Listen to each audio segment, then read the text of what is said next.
दशहरे पर लोगों में भारी उत्साह और उल्लास। रावण, मेघनाथ और कुंभकर्ण के पुतलों का दहन। बैन के बावजूद पुतलों में आतिशबाजी का इस्तेमाल।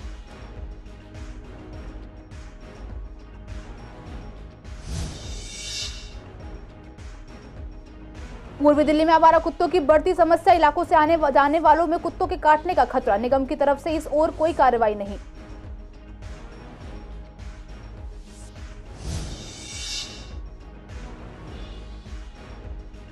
एटीएस शाहदरा ने ऑटो लिफ्टरों के अंतर्राज्यीय गिरोह का किया भंडाफोड़। 5 ऑटो लिफ्टर्स को अलग अलग जगह से किया गिरफ्तार। 150 से ज्यादा लग्जरी कारों की कर चुके हैं चोरी।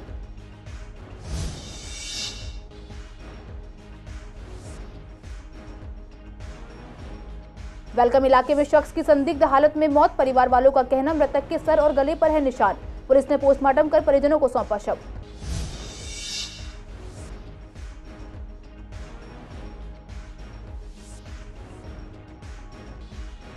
एक 108 किलो पटाखों के साथ आरोपी गिरफ्तार। पटाखों के खिलाफ विशेष तलाशी अभियान शुरू। स्पेशल स्टाफ और एटीएस की टीमें कर रही हैं कड़ी निगरानी।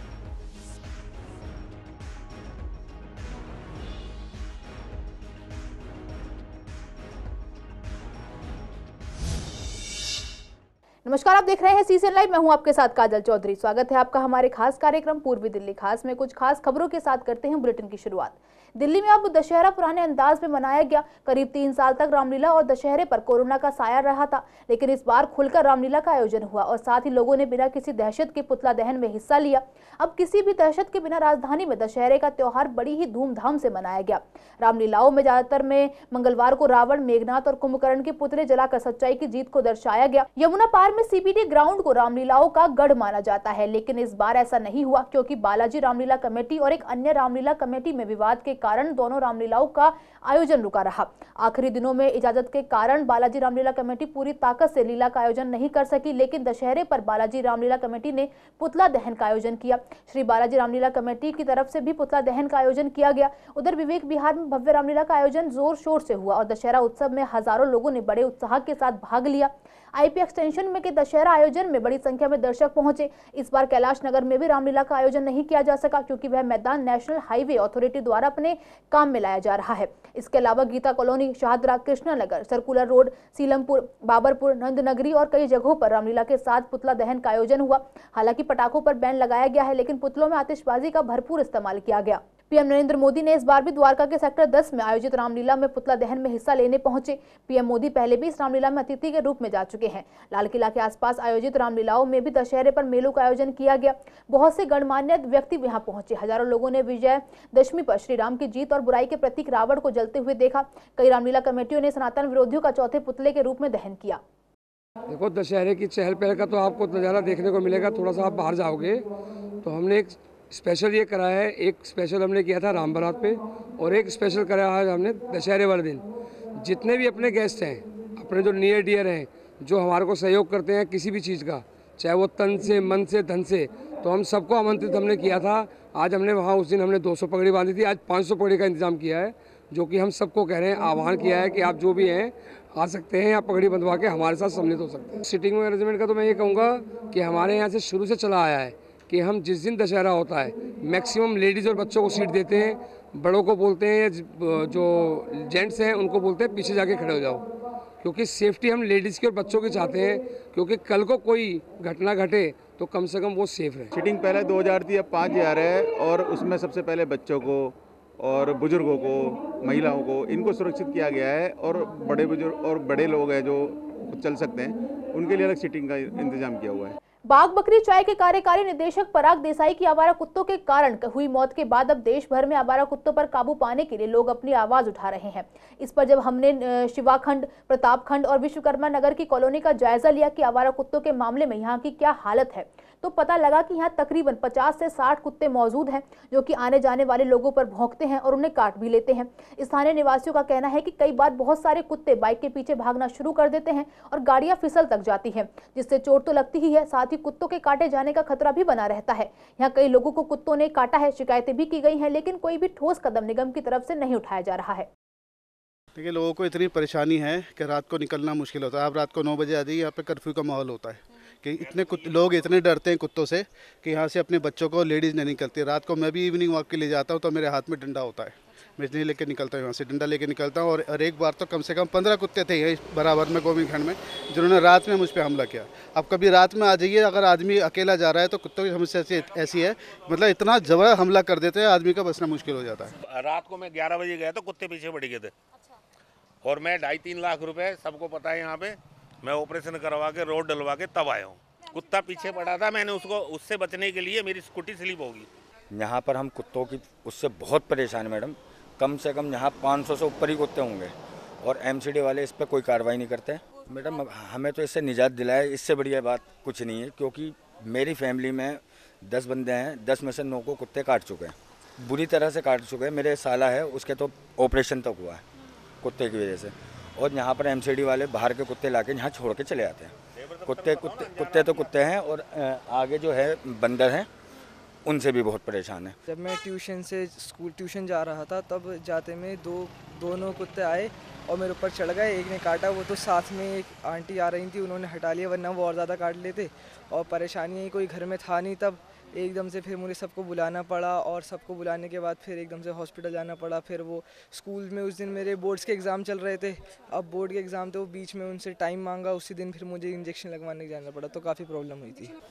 कुत्ते बहुत ज़्यादा हैं वाकई में। अगर हम कोई भी रात बिरात आ रहा है या दिन में भी आ रहा है तो ऐसे पीछे पड़ते हैं, गाड़ी लेके गिरने का डर होता है। भौंकते ज़्यादा पीछे पड़ जाते हैं जी, जैसे गाड़ी लेके जा रहे हैं एकदम पीछे पड़ जाते हैं, और लेकर के ऐसा लगता है हम गाड़ी, या तो स्लिप में 2 बार तो मैं ही स्लिप हो गया हूँ। कुत्तों से बड़ा परेशानी क्या है, जब छेड़ोगे तब काटेगा, आपको पता है, कहीं वो फितरत है उसकी, भगवान ने बनाया ऐसा है। क्या आवारा कुत्ता हो, कुत्तों का जो समस्या है बड़ा विकराल रूप ले रही है। इसमें से विशेष करके नगर निगम का जो रोल है, जो इसमें कार्रवाई है, उसमें कहीं कमी पाई जा रही है। कोऑर्डिनेशन की कमी हो सकती है या फंड्स की कमी हो सकती है, उसके बारे में जनता को तो इतना मालूम नहीं है, लेकिन ये बड़ा विकराल रूप ले रही है। इसका समाधान होना बड़ा ज़रूरी है। और जैसे कि आप देख रहे हैं, अभी रिसेंटली कल परसों में खबर है कि बाग बकरी चाय के जो मालिक हैं, वो मतलब जवान आदमी, हट्टा कट्टा तंदुरुस्त आदमी था, उसके पीछे इस तरह लगे वो लोग के कुत्ते आवारा ने भगाया उन्हें, और उनको ज़ख्मी की हालत में वो गए अस्पताल और वहाँ से वापस नहीं आ पाए। तो इस तरह से अगर आप देखें तो ये समस्या इतनी गंभीर होती जा रही है। इसे अभी देखें, 1-1.5 साल पहले हमें ये दिल्ली गई नहीं, AMU के अंदर भी एक सीनियर प्रोफेसर थे, मॉर्निंग वॉक पे निकले थे, उनको भी आवारा कुत्तों ने घेर के मारा, हार्ट अटैक होकर मरे। मुसाहिद, आरिफ, सतीश, आदिल और रज्जाक की गिरफ्तारी के साथ AATS शादरा ने ऑटो लिफ्टरों के अंतर्राज्यीय गिरोह का भंडाफोड़ किया है, जो लग्जरी कारों की मोटर वाहन चोरी में शामिल थे। उनके कब्जे से 2 OBD, electronic scanner, 8 duplicate number plate, 40 duplicate स्वचालित स्मार्ट कुंजी, 7 विंडो पैनल जैसे कई उपकरण भी बरामद किए गए हैं। इन्हें गिरफ्तार करने के लिए यूपी, दिल्ली, गुजरात, महाराष्ट्र और हरियाणा में छापेमारी की गई। दरअसल पुलिस स्टेशन विवेक विहार में एक हुंडई क्रेटा कार चोरी होने की सूचना मिली थी। इस संबंध में पुलिस स्टेशन विवेक विहार में मामला दर्ज किया गया और जांच शुरू की गई। ACP की देखरेख में टीम का गठन किया गया। टीम ने दिल्ली और NCR के विभिन्न स्थानों के 150 से ज्यादा CCTV फुटेज की जांच की। फुटेज के आधार पर विश्लेषण किया गया। 1 महीने के निरंतर प्रयासों के बाद गुप्त मुखबिर की मदद से अपराधियों की पहचान की गई। अपराधियों की पहचान के लिए 3 अलग अलग टीमों को तैनात किया गया था। जानकारी खंगाली गई और कार्रवाई की रणनीति बनाई गई। इसके बाद अलग अलग क्षेत्रों में जाल बिछाकर 5 को गिरफ्तार कर लिया गया। पूछताछ के दौरान आरोपियों ने खुलासा किया कि उन्होंने दिल्ली NCR से 150 से ज्यादा लग्जरी कारें चुराई हैं और विभिन्न स्थानों पर स्थित अधिक रिसीवरों को सौंपी हैं। देखिए, अगस्त के लास्ट वीक में हमारे यहाँ से एक क्रेटा गाड़ी चोरी हुई थी, ठीक है। इसके अलावा और भी कुछ हाई एंड गाड़ियाँ चोरी हो रही थी। तो उसी के बेसिस पे इंस्पेक्टर विजय बालिया ने, हमारे AATS इंचार्ज, उनके नेतृत्व में टीम बनाई गई और इस पर लगाई गई। इन्होंने करीब 150 तो CCTV कैमरा एनालाइज किए। इसके अलावा CDR और टेक्निकल सर्वेलेंस के बेसिस पे इन्होंने एक एक्यूज आइडेंटिफाई किया, मुत्तज़िर, ठीक है। इससे हमें एक चोरी की स्कूटी बरामद हुई जो फर्स्ट बाजार से चोरी थी, और साथ में इसके 2 और चोर अरेस्ट हुए, आरिफ और सतीश। तो इन तीनों के अरेस्ट होने के बाद हमें पता चला कि ये गाड़ियाँ यहाँ से चुरा रहे हैं दिल्ली से, और इन्होंने स्वीकार भी किया कि 150 व्हीकल चोरी कर चुके हैं अब तक, और ये गाड़ियाँ ले जाकर जो हाई लग्जरी व्हीकल्स है गुजरात और महाराष्ट्र में बेच रहे हैं।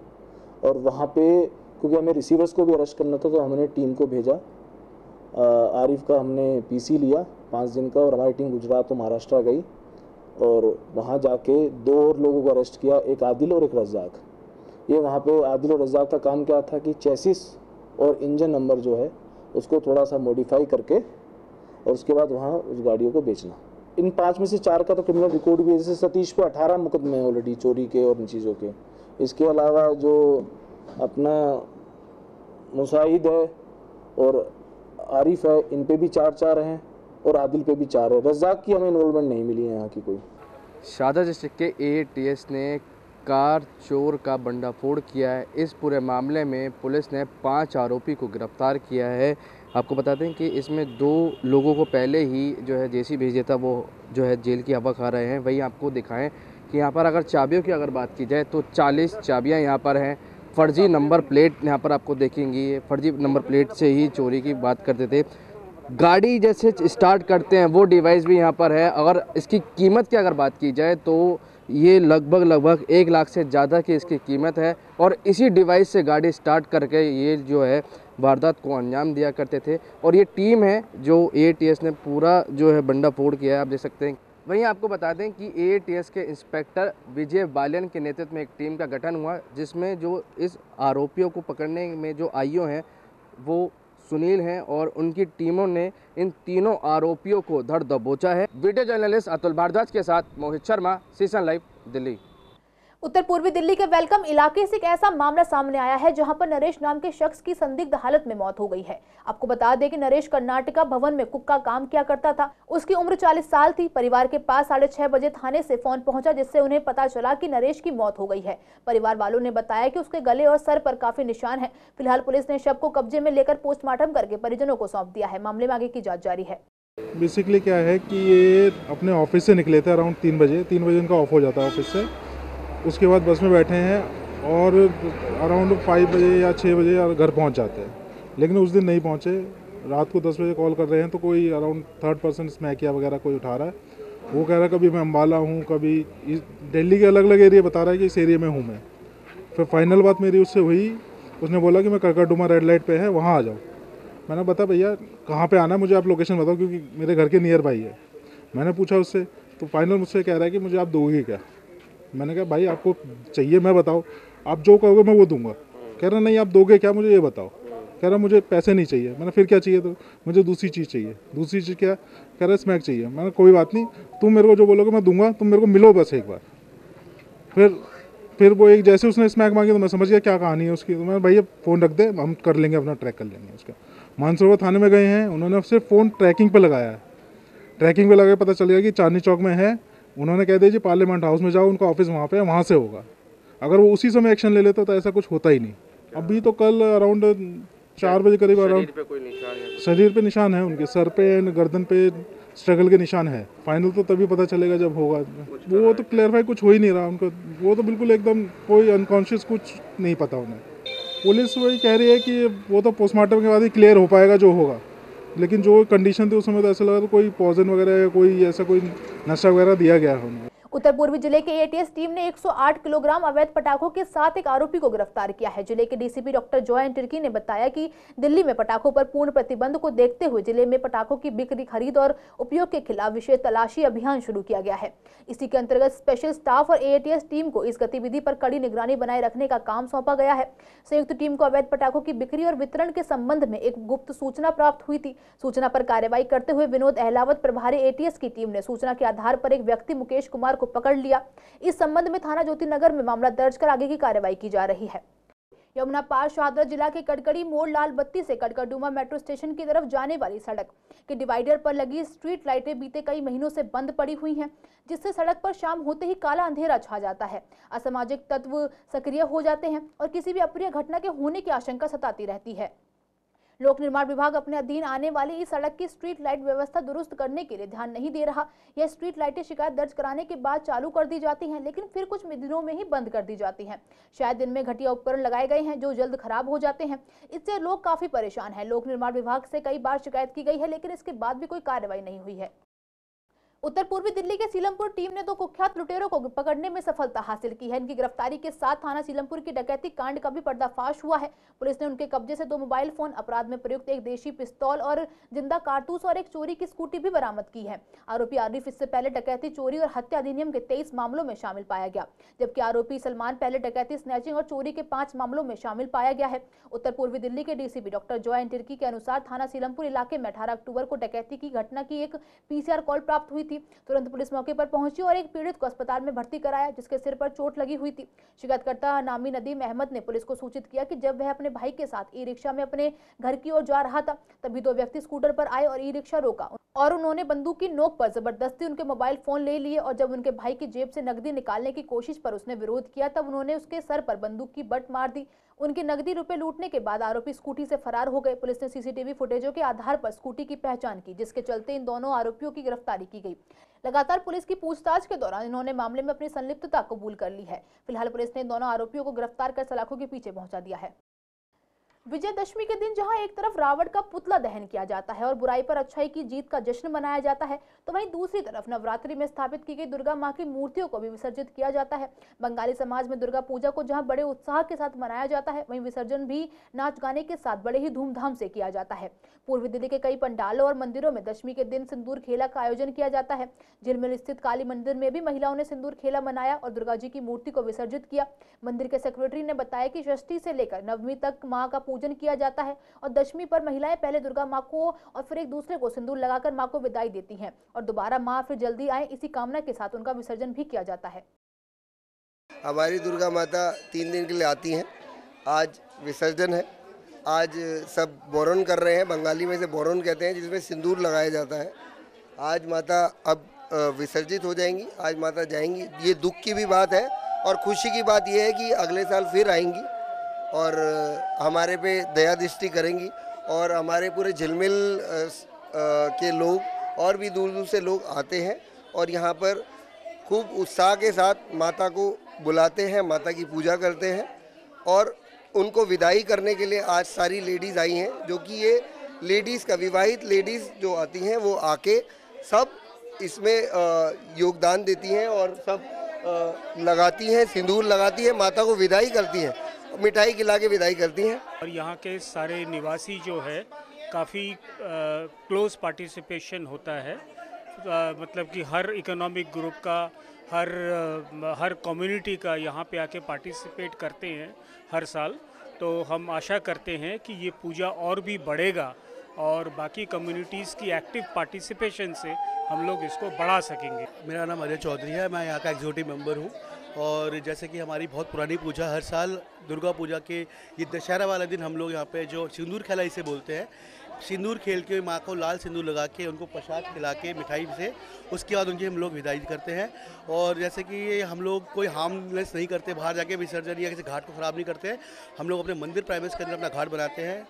बहुत ज़्यादा खास है हम लोगों के लिए, स्पेशली बंगालियों के लिए तो बहुत ही खास दिन है आज का, क्योंकि माता आज के दिन अपने फिर मायके जाएंगी, घर जाएंगी तो माता को सिंदूर लगाएंगे और सब बहुत ज़्यादा एंजॉय, अभी सब यहाँ डांस वगैरह करेंगे, बहुत अच्छा लगता है। मायके जाते हैं हम तो ऐसे ही वो भी मायके आती हैं और आज के दिन वो विदा करते हैं हम, मतलब वो ससुराल वापस जा रही है, तो इसलिए हम मिठाई खिला के उनको सदा सुहागन रहने के लिए वो करके और खुद भी आशीर्वाद लेकर हम माँ को भेजते हैं। भारत के पूर्व कप्तान और बाएं हाथ के देश के महानतम स्पिनर बिशन सिंह बेदी का लंबी बीमारी के बाद सोमवार को निधन हो गया। इस पर जब हमारे संवाददाता विवेक पठानिया ने पूर्वी दिल्ली के खिलाड़ियों से बात की तो उन्होंने कहा कि भारत की टीम के साथ भारतवासियों को एक सदमा है।